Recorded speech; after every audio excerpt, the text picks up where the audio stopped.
We live in a world of roguelites these days. You can't really take 2 steps on Steam without tripping over at least one, and they've gotten their randomly generated permadeath roots into most styles of game at this point. Third person, first person, text-based, card game, top-down, shooters, platformers, RPGs, shooting platforming RPGs, rhythm! There's a lot, and I feel like this one has fallen under the radar a bit. You pick out one of 4 classes and enter a gauntlet of randomly generated dungeons that get increasingly more difficult while picking up items and leveling up. Well, until you die horribly, which you will. I'm Lainz, and this is my take on Vagante. Vagante is kind of like Spelunky meets Barony if I had to compare it to something. It's a platforming RPG roguelite with a few progression unlocks. The first thing you do is pick out one of the 4 classes. You only start with 3, but you get the 4th one after playing for 10 minutes. Each class has different stats and a different set of skills you can level up. These classes are pretty archetypical with your melee holy knight, your sneaky shooty stabby rogue, your magic-y spellcasting wizard, and the crazy berserk punching wildling. Okay, so the last one is slightly less generic. Items are not class restricted, so you can have a mage with a dragon slayer sword, but it might not be the most effective thing ever. You can also pick a background to go with your class. These are unlockable modifiers that can change how you play in a run. Most of them are pretty simple stat redistributions, but some of them are a bit more interesting, like poison healing you or getting a massive boost to stats but no longer being able to pick up money. Once you pick a class and a background, off to the dungeons with you. There are 4 areas with 3 levels each. To progress through the levels, all you have to do is find the exit. It's not even locked or anything. The levels are randomly generated, but they all contain one of the following: a shop to buy things, a spell book to learn a new spell, a treasure room with a locked chest in it, and a boss which drops the key to get into the treasure chest. Otherwise, the levels are filled with various enemies, traps, crates, and loot boxes, but not the ones you pay real money for. I think this is where I say it. This game's hard. Like really hard. Fall on spikes, dead. Boulder falls on your head, dead. Some big enemy falls on you, dead. You fall too far, muchos damage. You take too long to complete the level, well now the Grim Thulu Fairy Dragon Beast is now gonna chase you until the end of time until you leave.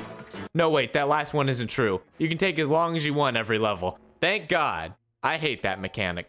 The gameplay is very deliberate. Weapons have a short to long wind-up time before they do damage, spells need to charge up to be fully effective, and healing is rather scarce. This is not a fast-paced action game like Wizard of Legend or Dead Cells. It feels pretty nice to play in my opinion though. The platforming is very crisp, allowing you to grab ledges and giving you a pretty good trajectory controllable jump. Most of the enemies have clear tells on where they're going to attack and what area it's going to cover. There are a few exceptions to this though. Bats just seem to damage you whenever you're not on top of them, and spiders in the second area do damage whenever they jump, no matter what your relation to them is, again unless you're directly on top of them. They also poison you and are really fast. At the end of every level, there is also a bonfire that will heal you for 20 health, but that's it. Unless you take the background that gives you more, in which case you get 24. Wow.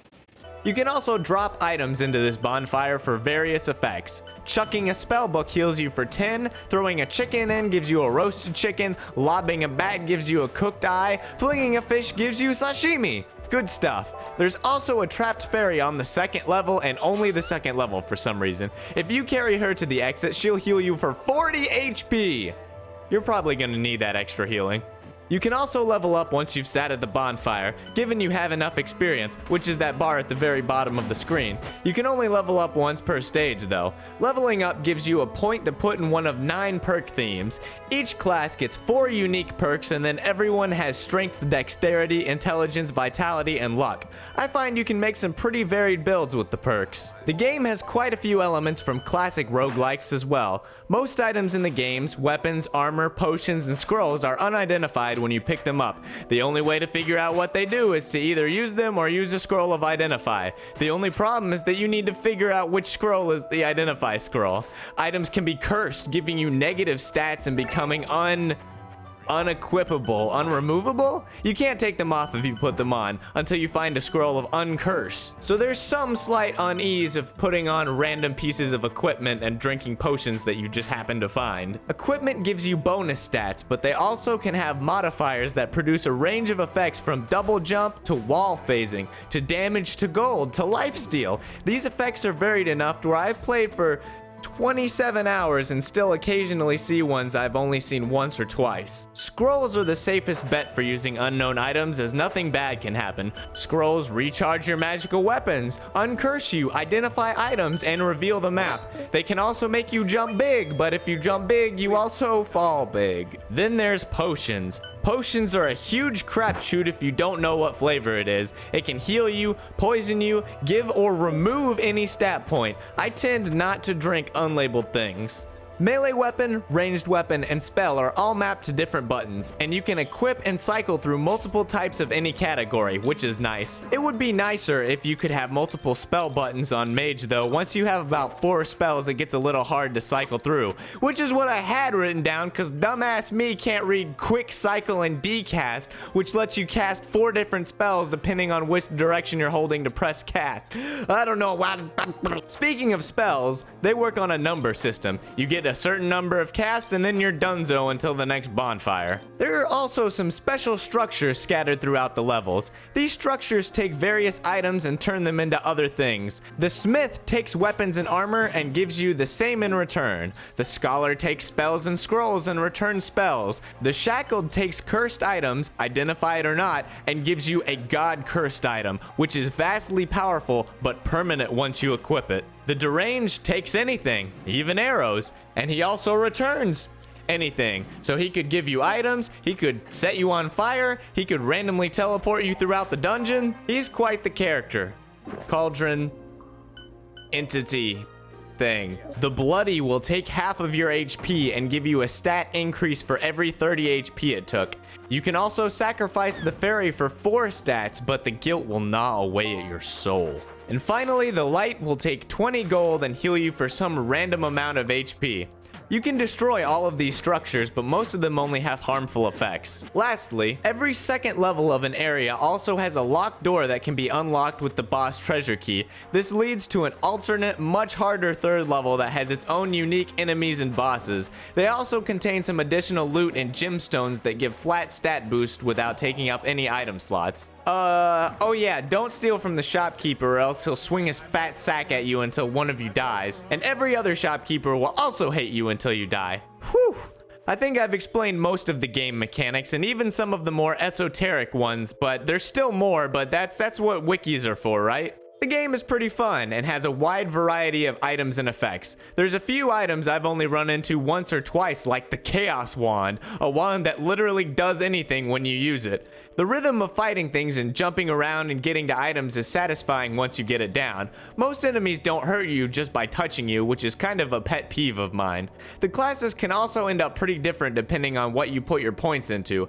I haven't mentioned it yet, but the game is also co-op up to 4 players, and co-op makes everything better, am I right? It's a double check. We killed the boss. God damn it! Your character has quite a few equip slots, so you can stack a bunch of crazy effects if you're a mad enough lucker. The music is also pretty nice, giving nice ambient tracks for the levels and slightly more intense themes for the bosses. However, no game is perfect, and I have a few grievances and I've run into a couple of weird bugs with this one. Alright, so in the first area, there's spikes that instantly kill you, but they're pretty easy to avoid. Don't fall on them and you'll be good. The second area has some big golem enemies that instantly kill you if they fall on you.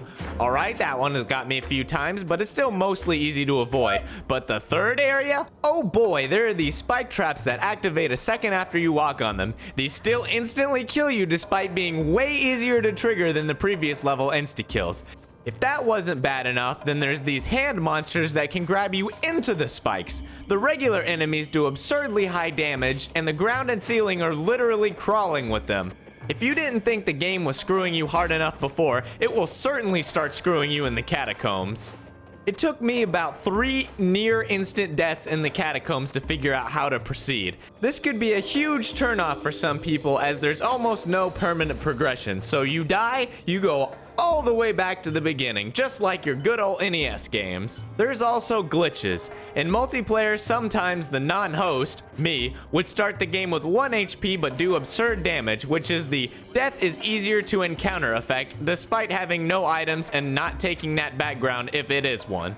The effect persists throughout the entire run regardless of if you're alive or a skeleton. It's pretty humorous to be honest, but it kind of kills the run. But it does appear as soon as a run starts, so you could just reset at the very beginning. One time a boss got stuck and I couldn't hit him with anything except my flame aura. It took a long time to kill him. Bosses can be put into cheesable positions where you can just chip them down with a ranged or magical attack. This is probably my least favorite thing. Getting squashed when a large enemy jumps 1 block high is super lame. I lost one of my furthest runs to this BS. These Minotaur things in the 4th area actively try to step on you. Why would you do that, game developer? Ice is basically the best thing in this game. Having Frost Nova or Ice Bolt will help you so much. In the forest area, there are plants that try to eat you. The head takes almost no damage, but the base is very vulnerable. With Frost Nova, you can just freeze the head and beat the heck out of the base in no time at all. Frost Nova doesn't have spell charges either, so it has god tier utility that you can use forever. It knocks bats out of the air. Screw bats. It freezes spiders, but that doesn't even help half the time. Screw spiders. Step on them. It can even unhand you from the hand monsters. It can stop the worm boss from attacking at all. Ice OP! My last complaint has to do with the limited healing. It isn't that noticeable until you get to the 3rd area or even the 4th area. Unless you're playing godlike, you're probably going to need a regen potion or 2 at some point. But using one could screw you for later when the 20 HP bonfire healing doesn't even put a dent in your 200 plus HP. There's pork chops in the wall sometimes that heal for 40, but it's pretty tedious to need to smack every block in a level and hope and pray that you get that tasty wall meat. Maybe the bonfire could heal slightly more as you go, or maybe there could be another fairy in the catacombs somewhere besides just being at the very beginning of the game when 40 HP is almost your entire HP bar. So here's my most consistent way of getting pretty far. First, you pick the mage, and you go either experienced or the bookworm background. Keep all potions you find and level up the potion perk tree ASAP. Combine any negative stat or buff potions, but don't drink any potions until you have the double drink talent at the end of the tree. You should have some decent stats by the time you get to the catacombs, and hopefully a regeneration potion or 2 or 4. Grab an axe if you can find or buy one. It's slow, but you have Frost Nova. Axe attacks also tend to hit things that are above you and can also hit things that are 1 block below you on a slope. Multi-jump is super useful too, so keep that if you can find it. Lightfooted is super OP in the catacombs as you won't trigger the spikes, and Boulder Protection is near required in the 4th area as the angel monkeys that drop pillars will only do 1 instead of instantly killing you.